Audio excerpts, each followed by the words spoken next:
In this video, we will know the functions and philosophical perspectives of art.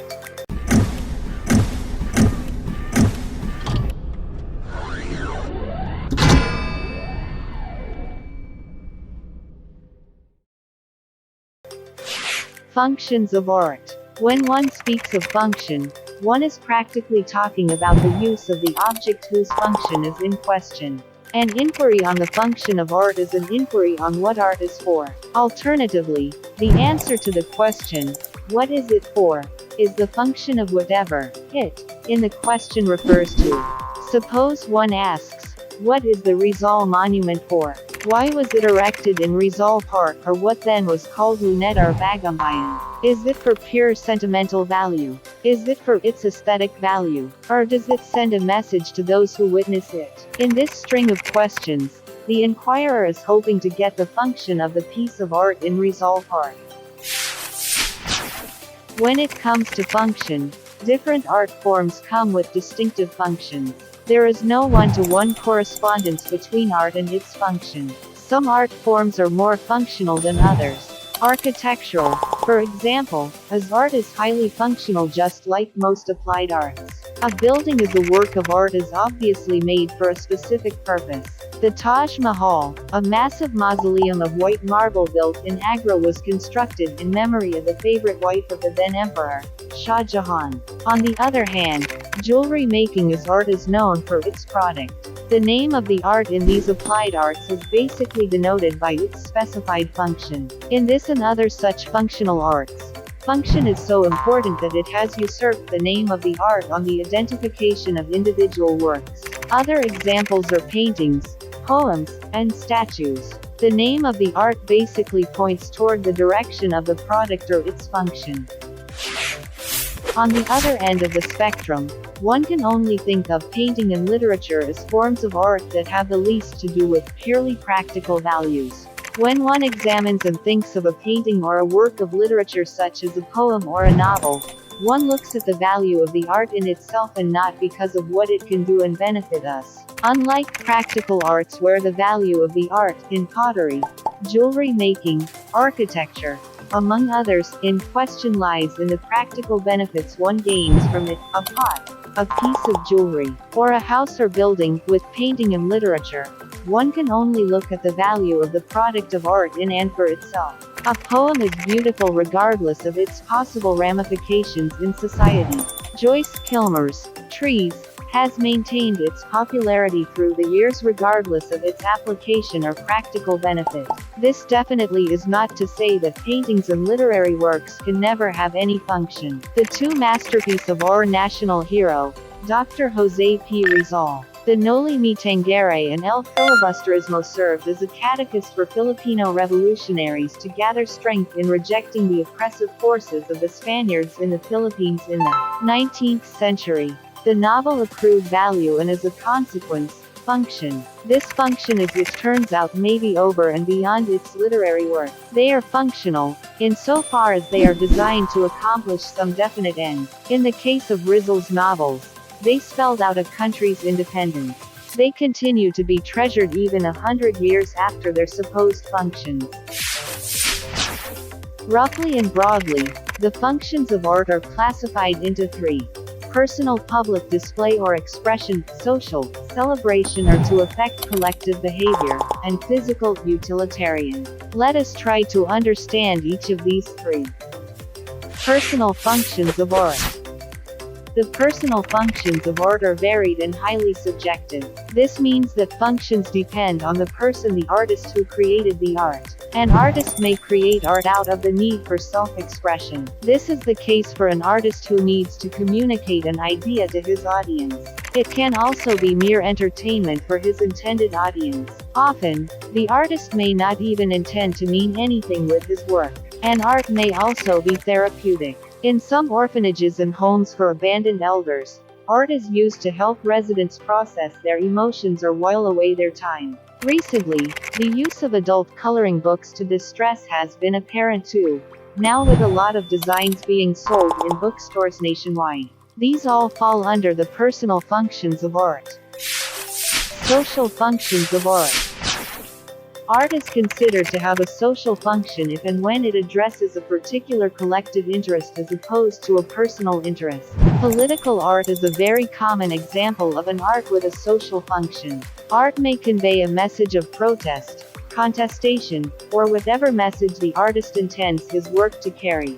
Often, art can also depict social conditions. Photography, as an art form, delivers this kind of function by taking photos of subjects in conditions that people do not normally take a look at or give attention to. Pictures of poverty may carry emotional overtones that may solicit action or awareness from their audience. Moreover, performance art like plays or satires can also rouse emotions and rally people toward a particular end. In these and more, the social function of art is apparent. Physical functions of art. The physical functions of art are the easiest to spot and understand. The physical functions of art can be found in artworks that are crafted in order to serve some physical purpose. A Japanese raku bowl that serves a physical function in a tea ceremony is an example. Architecture, jewelry making, and even interior design are all forms of art that have a physical function. Other functions of art. Music as an art is also interesting to talk about in relation to function. Music in its original form was principally functional. Music was used for dance and religion. Unlike today, when one can just listen to music for the sake of music's sake, the ancient world saw music only as an instrument to facilitate worship and invocation to gods.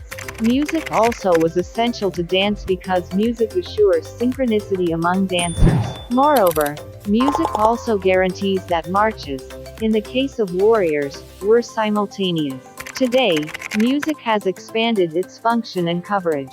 Music is listened to and made by people for reasons that were foreign to early civilization. There is now a lot of music that has no connection whatsoever to dance or religion. Serenade is one example. People compose hymns of love to express feelings and emotions. Music is also used as a wonderful accompaniment to stage plays and motion pictures. Interestingly, a piece of music can mean a multitude of meanings to different people, a proof that as an art, music has gone a long way. Sculpture, on the other hand, is another functional art form that has long existed for various purposes. Just like music, from the early days of humanity, sculptures have been made by a man, most particularly for religion.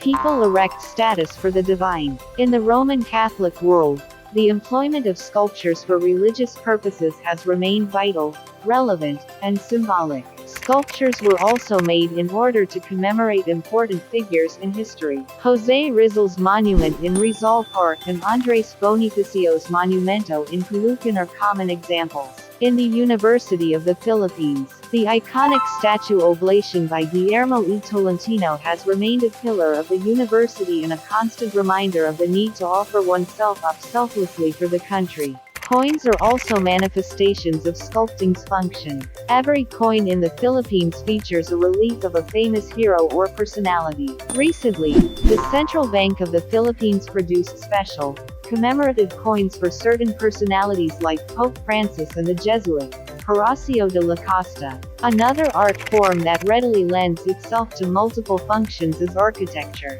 In fact, the architecture might be the most prominent functional art form. Buildings are huge, expensive, and are not easily constructed and replaced. Unlike other forms of art like pots, furniture, poetry, or even paintings, buildings take so much time to erect and destroy.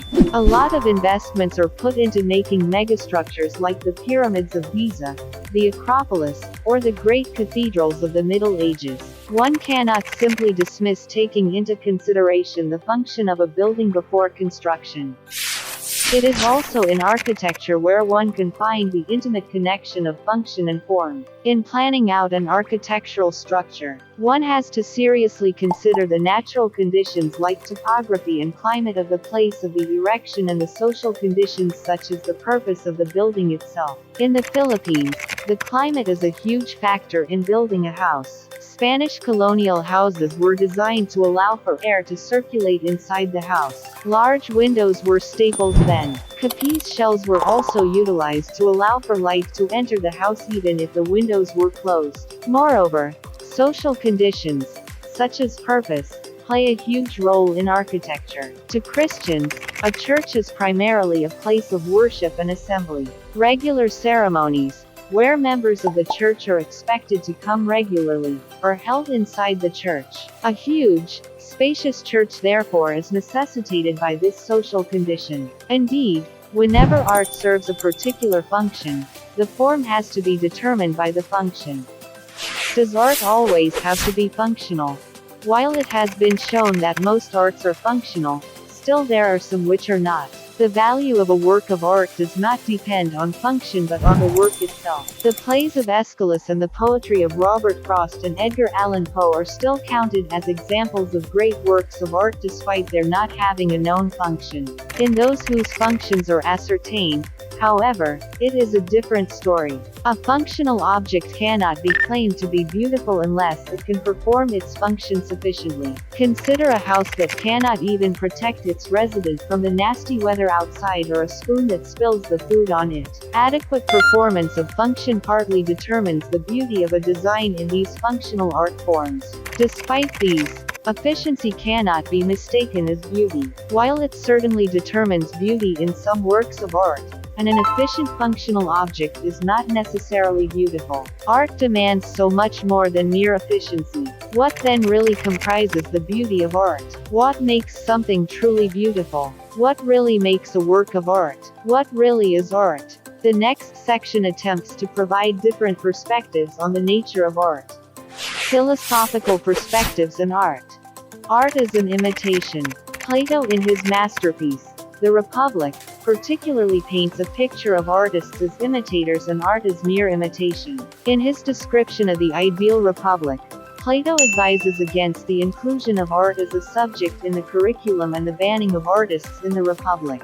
In Plato's metaphysics or view of reality, the things in this world are only copies of the original, the eternal, and the true entities that can only be found in the world of forms. Human beings endeavor to reach the forms all throughout this life, starting with formal education in school. From looking at shadows in the cave, men slowly crawl outside to behold the real entities in the world. For example, the chair that one sits on is not a real chair. It is an imperfect copy of the perfect chair in the world of forms. Much is true for beauty in this world. When one ascribes beauty to another person, he refers to an imperfect beauty that participates only in the form of beauty in the world of forms. Plato was convinced that artists merely reinforce the belief in copies and discourage men to reach for the real entities in the world of forms. Plato was deeply suspicious of arts and artists for two reasons. They appeal to the emotion rather than to the rational faculty of men, and they imitate rather than lead one to reality. Poetry and painting, the art forms that Plato was particularly concerned with, do not have any place in the ideal state that Socrates, as the protagonist in Plato's dialogue, envisions. First, Plato is critical of the effects of art, specifically, poetry to the people of the ideal state. Poetry rouses emotions and feelings and thus clouds the rationality of people. Poetry has the capacity to sway minds without taking into consideration the use of proper reason. As such, it leads one further away from the cultivation of the intellect that Plato campaigned for. Likewise, Socrates is worried that art objects represent only the things in this world, copies themselves of reality. As such, in the dialogue, Socrates claimed that art is just an imitation of imitation. A painting is just an imitation of nature, which is also just an imitation of reality in the world of forms. The arts then are to be banished, alongside the practitioners, so that the attitudes and actions of the members of the Republic will not be corrupted by the influence of the arts. For Plato, art is dangerous because it provides a petty replacement for the real entities that can only be attained through reason. Art is a representation. Aristotle, Plato's most important student in philosophy, agreed with his teacher that art is a form of imitation. However, in contrast to the disgust that his master holds for art, Aristotle considered art as an aid to philosophy in revealing the truth. The kind of imitation that art does is not antithetical to the reaching of fundamental truths in the world. Talking about tragedies, For example, Aristotle in the Poetics claimed that poetry is a literary representation in general, akin to other art forms. Poetry only admits of an attempt to represent what things might be. For Aristotle, all kinds of art, including poetry, music, dance, painting, and sculpture, do not aim to represent reality as it is. What art endeavors to do is to provide a vision of what might be or the myriad possibilities in reality. Unlike Plato, who thought that art is an imitation of another imitation, Aristotle conceived of art as representing possible versions of reality. In the Aristotelian worldview, art serves two particular purposes. First, art allows for the experience of pleasure. Experiences that are otherwise repugnant can become entertaining in art. For example, a horrible experience can be made an object of humor in a comedy. Secondly, art also has the ability to be instructive and teach its audience things about life.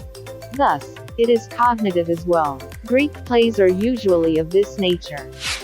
Art is a disinterested judgment.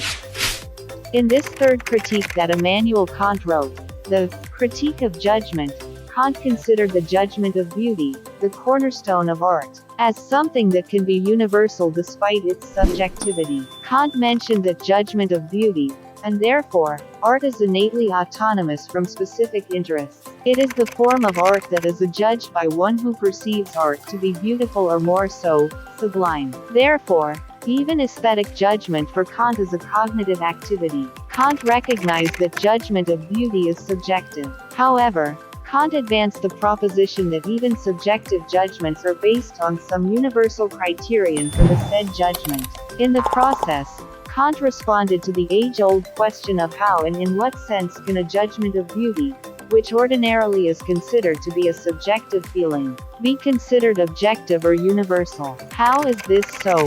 For Kant, when one judges a particular painting as beautiful, one in effect is saying that the said painting has induced a particular feeling of satisfaction from him and that he expects the painting to rouse the same feeling from anyone. There is something in the work of art that makes it capable of citing the same feeling of pleasure and satisfaction from any perceiver, regardless of his condition. For Kant, every human being, after perception and the free play of his faculties, should recognize the beauty that is inherent in a work of art. This is the kind of universality that a judgment of beauty is assumed by Kant to have. So when the same person says that something is beautiful, he does not just believe that the thing is beautiful for him, but in a sense, expects that the same thing should put everyone in awe. Art is a communication of emotion. The author of War and Peace and Anna Karenina, Leo Tolstoy, provided another perspective on what art is. In his book, What is Art?, Tolstoy defended the production of the sometimes truly extravagant art, like operas, despite extreme poverty in the world. For him, art plays a huge role in communication with its audience's emotions that the artist previously experienced. Art then serves as a language, a communication device that articulates feelings and emotions that are otherwise unavailable to the audience. In the same way that language communicates information to other people, art communicates emotions. In listening to music, in watching an opera, and in reading poems, the audience is at the receiving end of the artist communicating his feelings and emotions. Tolstoy is fighting for the social dimension of art. As a purveyor of man's innermost feelings and thoughts, art is given a unique opportunity to serve as a mechanism for social unity. Art is central to man's existence because it makes accessible feelings and emotions of people from the past and present, from one continent to another. In making these possibly latent feelings and emotions accessible to anyone in varied time and location, art serves as a mechanism of cohesion for everyone. Thus, event at present, one can commune with early Cambodians and their struggles by visiting the Angkor Wat, or can definitely feel for the early royalties of different Korean dynasties by watching Korean dramas. Art is what allows for these possibilities.